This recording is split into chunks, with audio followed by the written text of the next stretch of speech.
যারা 91 পরে জন্ম বা একদম ছোট তারা বলতে পারবে না, কিন্তু বয়স্ক যারা আছেন তারা তো দেখছে।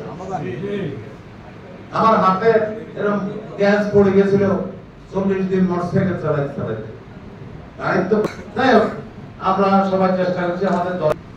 এখানে এই যে শাহাবুদ্দিন থাকলে বলতে পারতো, এক কেন্দ্রের ভোট,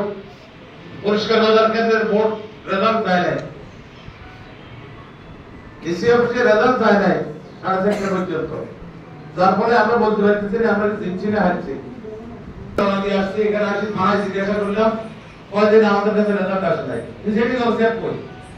তোমার মোবাইল ছিল না, খুঁজতে খুঁজতে তারা বাইর করা হলো সে এক মসজিদে এই যে রেজাল্ট শিট ঘুমতে, মসজিদ থেকে তারা বাইর করে আনি রেজাল্ট শিট করে আমরা মিলে দেখলাম যে না আমরা ভোটে দিচ্ছি, আমরা 4000 কথা বলতে আমরা দিচ্ছি। এই জায়গা থেকে ঘোষণা দিয়ে ওএলএসে ওসি জানাইলো এবং রেজাল্ট শিটে আমরা বাইরে গিয়ে আবার ডিসি অফিসে সেখান থেকে